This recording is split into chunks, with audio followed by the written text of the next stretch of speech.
अभी कल ही की बात है, एक पुराने मित्र मिले मुझे। हंसमुख चेहरा, खुली साफ बातें,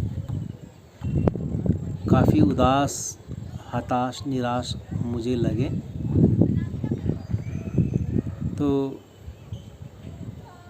बातों का क्रम आगे बढ़ा। उनसे बात करते करते उनकी उदासी का, उनकी निराशा का कारण पता चला।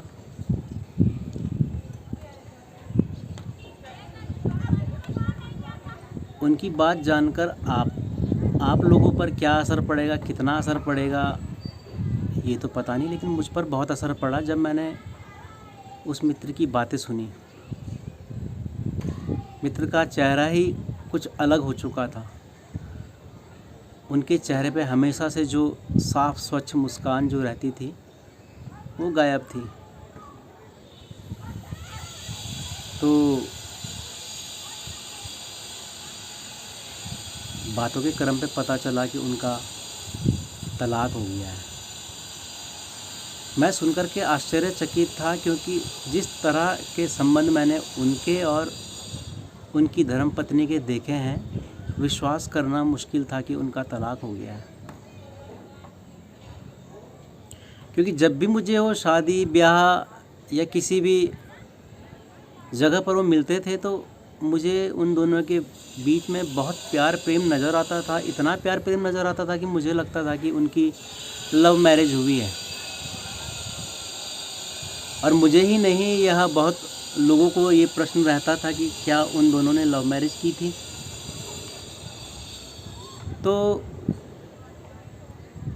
बातों के क्रम पे ये पता चला कि उनकी जो एक बेटी है, तलाक के बाद वो उनकी माँ के पास चली गई है।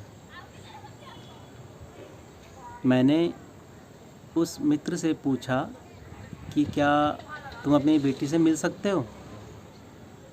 तो मित्र ने बताया कि कोर्ट ने मुझे महीने में एक बार मिलने के लिए कहा है कि तुम एक बार मिल सकते हो। मैंने कहा तुम मिले अपनी बेटी से। मित्र ने बोला मैं मिलना चाहता हूँ, लेकिन मुझे नहीं मिलने दिया जा रहा उसके वकील के द्वारा, और मेरे पास कोई ज़रिया नहीं है कि मैं बेटी से मिल सकूँ। उसने अपना पता भी बदल दिया है। तो मैंने कहा तुम उनके रिश्तेदारों के माध्यम से अपनी बात पहुंचाओ कि मुझे बेटी से मिलना है। मैंने कहा तुझे बेटी से मिलने का मन नहीं होता है? तो एक निराशावादिता का भाव मैंने उस मित्र के चेहरे पे देखा। उसने बोला ऐसे कभी हो सकता है कि कोई माँ बाप अपनी औलाद के बगैर रह पाए? तो मैंने कहा क्यों नहीं मिलते हो? क्या तुम बेटी अपने पास नहीं रख सकते थे? मित्र ने बोला कि बच्चों पर पहला हक माँ का होता है, और माँ का ही पहला हक बच्चों पर होता है। बच्चे अपने बाप के बगैर रह लेते हैं, लेकिन माँ के बगैर नहीं रह पाते हैं। मेरी बेटी मेरे बगैर रहते रहते 2 सालों से हो चुके हैं। मेरी बेटी मेरे बगैर जीना सीख गई है, लेकिन अपनी माँ के बगैर नहीं जी पाएगी, ऐसा मेरे मित्र ने कहा। तो मित्र ने कहा कि मैंने बेटी इसलिए नहीं मांगी कि बेटी की कोई गलती नहीं है। हम दोनों के बीच में जो भी गलतियां थी, जो भी मिसअंडरस्टैंडिंग थे, उसका फल, उसका जुर्माना बेटी को ना भरना पड़े, इसलिए मैं बेटी को नहीं मांग रहा हूँ, ऐसा मित्र ने कहा। मैं महीने में 1-2 बार मिल लेता, मेरे लिए इतना बहुत था, और बेटी को अपने पिता का प्यार मिलता रहता, ये मैं चाहता था, ऐसा मित्र ने बोला। तो मैंने कहा फिर क्या एतराज़ है, मिल लेते। मित्र ने कहा यह तो उन्हीं की आत्मा जाने कि वह मुझे क्यों नहीं मिलने दे रही है, परंतु मेरी मंशा यही थी कि बेटी को उसके पिता का भी प्रेम मिलता रहे। मैंने कहा तुम कोशिश क्यों नहीं करते? मित्र बोला, कोर्ट कहता है कि उसका एड्रेस लेकर के आओ, और मैं एड्रेस कहाँ से लाऊंगा और किससे मांगूंगा? तो मैंने कहा उसके रिश्तेदारों से बात कर लो। तो मित्र कहता है कि मैंने बात की और कोई बताने को तैयार नहीं है। इसके अलावा मित्र ने ये कहा कि मेरी बातों के अर्थ को घुमा फिरा करके पेश किया जा रहा है, मेरी छवि ख़राब की जा रही है। जाहिर सी बात है, किसी की छवि ख़राब होती है तो उसे दुख होता है, ख़ास करके जब किसी की भावनाएं बहुत पवित्र हों अपनी बेटी को लेकर के। तो मैं इस बात को समझ सकता था, क्योंकि मैं मित्र की बात को समझ रहा था कि उनके स्टेटमेंट क्या थे। उनके स्टेटमेंट क्लियरली ये कहते थे कि एक बाप त्याग कर रहा है कि बेटी का प्रेम, बेटी का अपने माँ के प्रति जो स्नेह है, जो अटैचमेंट है, वो बरकरार रहे। मित्र ने कहा था कि मेरे बगैर बेटी रहना सीख गई है, लेकिन अपनी माँ के बगैर कैसे रह पाएगी? तो मित्र की बहुत पवित्र फीलिंग्स थी जो मैं समझ पा रहा था। तो मैंने कहा अब क्या हुआ? मित्र कहता है कि मैंने धर्मपत्नी की चाची से बात करी। धर्मपत्नी की चाची ने उस वक्त तो बात समझी, लेकिन बाद में अर्थ का अनर्थ कर दिया, किसी और तरह से ये बात पहुंचवा दी, किसी और तरह से इस बात को फैलाया जा रहा है। असल में मित्र के जो दुख था उसका एक वजह ये भी थी कि मित्र ने जिस भाव से, जिस फीलिंग के तहत ये बात कही थी,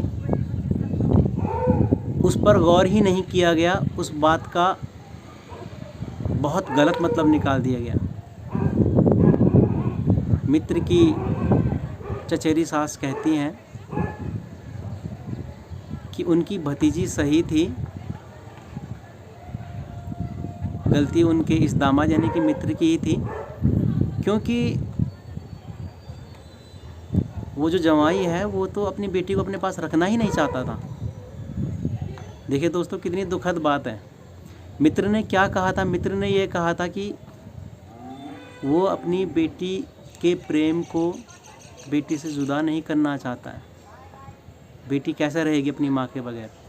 कितनी साफ, कितनी स्वच्छ, कितनी पवित्र, कितनी शुद्ध फीलिंग उस मित्र की थी कि बेटी माँ के बगैर नहीं रह पाएगी। बेटी पिता के बगैर तो रहना सीख गई है, और क्या फीलिंग वो रही होगी इस पर गौर नहीं किया गया, इस फीलिंग को महसूस ही नहीं किया गया, और ये कहा गया कि वो दामाद तो अपनी बेटी को अपने पास रखना ही नहीं चाहता है। तो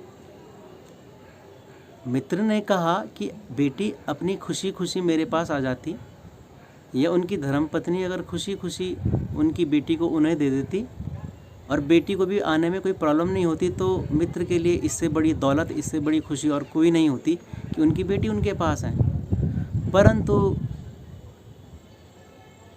उनकी धर्मपत्नी के रिश्तेदार किस तरह की बातें ये फैला रहे हैं, इस बात से मित्र को बहुत दुख हुआ। कल की तारीख पर जब उनकी बेटी बड़ी होगी, जो कि अभी 9-10 साल की है, उनकी बेटी को भी जब पूरे रिश्तेदारों के द्वारा ये पढ़ाया जाएगा कि तेरा पिता तो तुझे अपने पास रखना ही नहीं चाहता था, तो जो बालक मन है, उस बच्चे का कोमल मन है, उस पर क्या प्रभाव पड़ेगा? एक बाप ने किस त्याग, किस प्रेम के वश में होकर के बेटी पर अपना कानूनन हक नहीं मांगा, और किस तरह से उनकी फीलिंग का मजाक उड़ाया जा रहा है। मित्र की फीलिंग नहीं समझी गई और सीधा ये कह दिया गया कि वो तो बेटी को ही नहीं रखना चाहता था। आप समझ पा रहे होंगे दोस्तों कि मित्र ने क्या कहा था। मित्र ने कहा था मुझे बस मिलने दिया जाए बेटी से, बेटी की जो भी ज़रूरतें हैं मुझसे पूरी हो जाएं, बेटी को जो भी चाहिए होगा मैं दे सकता हूँ, परंतु मैं बेटी का पहला प्यार यानी कि माँ को दूर नहीं करना चाहता। कैसे एक माँ अपनी बेटी के बगैर रहेगी और कैसे एक बेटी अपनी माँ के बगैर रहेगी। ये झगड़ा 2 लोगों का था, 3 लोगों का नहीं। बेटी उस झगड़े में कहीं पर थी ही नहीं। वो जो झगड़ा जो रहा होगा वो सिर्फ पति और पत्नी का था। गलतियाँ थी, पाप था तो सिर्फ हस्बैंड वाइफ का था। बच्चा उसमें क्यों झेले। तो इसी सब दुविधा में, इसी सब निराशा में मित्र था। मैंने उसे पूरी तरह से समझाने की कोशिश करी तो मित्र ने एक ही बात बोली, जब किसी की औलाद उससे दूर होती है, जब औलाद को भड़का दिया जाए अपने माँ बाप के प्रति, तो उस माँ या उस बाप के दिल में क्या गुजरती होगी ये बात कोई बंदा तब तक नहीं समझ सकता जब तक कि उसके खुद के साथ ये बात ना हो जाए। दोस्तों, इस वीडियो के माध्यम से मैंने अपने मित्र की जो बात कही, मैं ये कहना चाहूँगा, आप लोगों की चुगली की एक आदत होती है दोस्तों, और चुगली भी निरर्थक। आप सिर्फ मज़ा लेने के लिए चुगली किसी की करते हैं, आपको उस चुगली में रस मिलता है, आनंद आता है। क्या आपने सोचा कि इसके दूरगामी परिणाम किसी के लिए क्या हो सकते हैं? क्या आपने सोचा कि डिप्रेशन में आकर कोई आत्महत्या भी कर सकता है? कभी सोचिएगा इस बात को। कोई बंदा जिस मनसा से उस बात को नहीं बोल रहा है, उसकी उस पवित्र बात को किसी और तरह से तोड़ मरोड़ करके फैला दिया जाए समाज में, और जिस उम्मीद से वो मित्र जी रहा होगा कि कल की उस तारीख पर उसकी बेटी उसकी बात को समझेगी, आपने तो पूरा जाल बुन दिया उस बाप के खिलाफ उसकी बेटी को भड़काने के लिए। सोचिएगा, आपके खातिर, आपके जालसाजी के कारण अगर किसी की जान जाती है, क्या आप सो पाएंगे? क्या आप खुद को माफ़ कर पाएंगे? चुगली करने की ये आदत छोड़ दीजिए दोस्तों। विचार कीजिएगा, आप किससे क्या छीनने जा रहे हैं।